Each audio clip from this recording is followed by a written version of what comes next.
about self-government and freedom internally.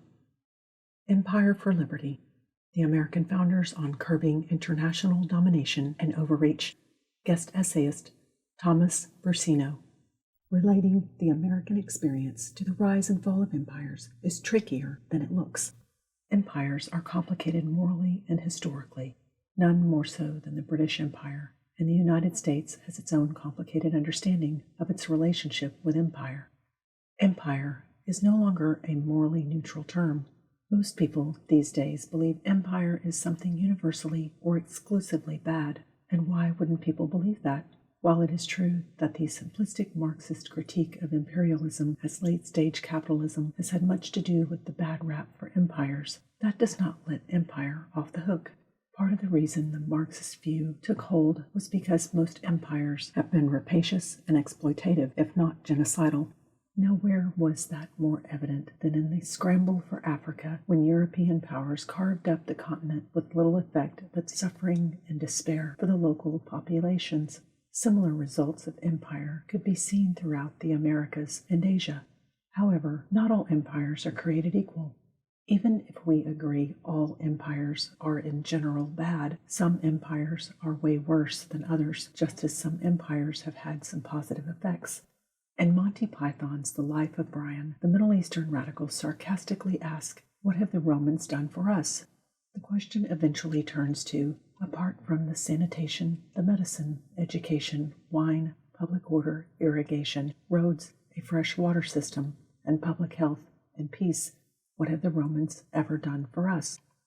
The line is funny because it is an unexpected contradiction in truths, but it could also be read as a commentary by British actors on the post-British Empire world. This is not the place to sort out the net positives and negatives of the British Empire, nor to explain why the empire eroded over the course of the 20th century. Here, it is only to recognize that the British Empire did help bring a measure of order and stability to the international system that certainly was not good for all, but was also more liberal and beneficial than the alternative empires of the time. In the years around World War II, the British gave up their empire, leaving the question of who would provide order in the international system. During the Cold War, the United States and the Soviet Union competed over who would fill that gap. Interestingly, neither side called themselves an empire. In fact, both sides accused the other of imperialism.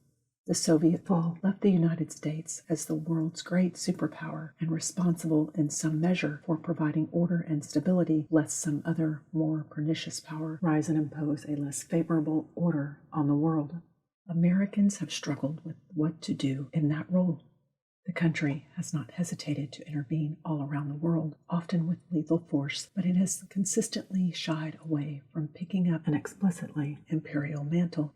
Even when the United States joined the European and Japanese imperial scrambles around the turn of the 20th century, Americans, including expansionists like Theodore Roosevelt, generally avoided the word empire for describing their foreign policy ambitions. Frustrated by America's inconsistency as a great power, some contemporary critics encouraged the United States to embrace its role as an explicit empire for good. Eager to make their point, the critics have appealed to the language of the founders, who often did use empire to describe the American experiment. But that is too simple. The founders use empire in specific ways. In many cases, they meant it roughly as a synonym for the country. Federalist 1 stated that the proposed Constitution was about the fate of an empire in many respects the most interesting in the world.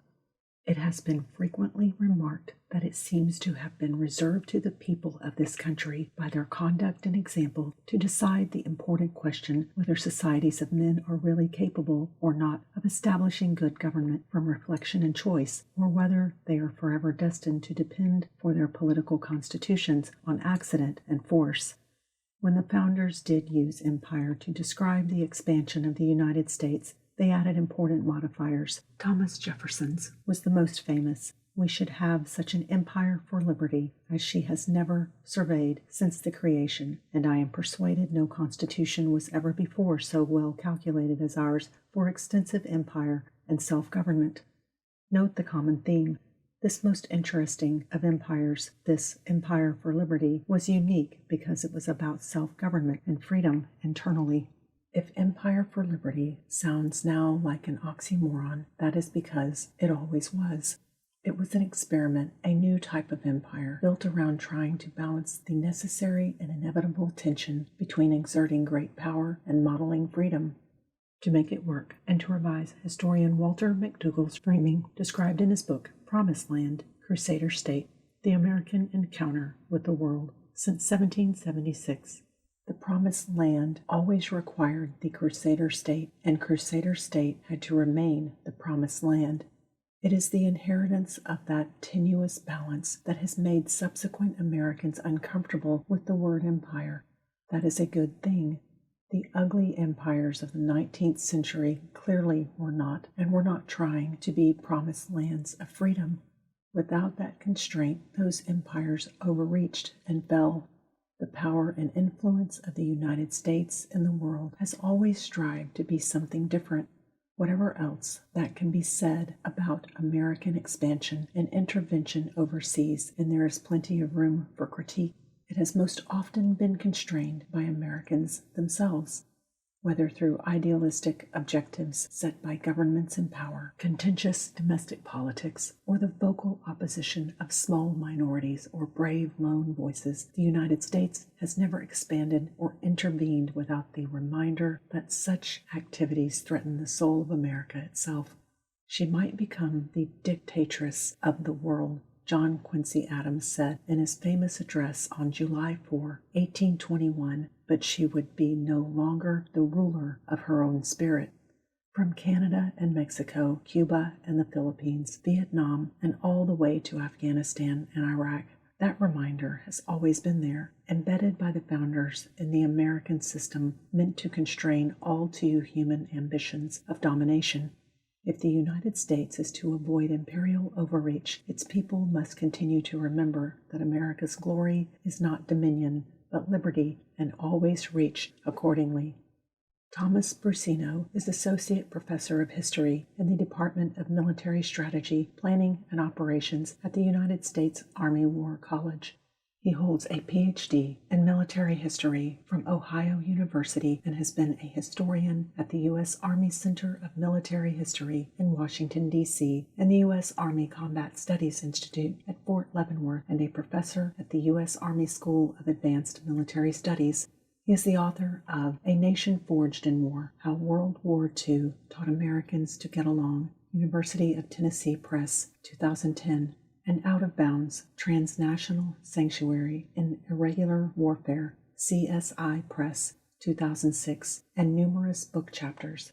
His writings have appeared in the Claremont Review of Books, Army History, The New Criterion, Military Review, the Journal of Military History, White House Studies, War and Society, War and History, the Journal of America's Military Past, Infinity Journal, Doublethink, Reviews in American History, Joint Force Quarterly, and Perimeters. The views and opinions presented are those of the author and do not necessarily represent those of the U.S. Army War College, the U.S. Army, or the Department of Defense.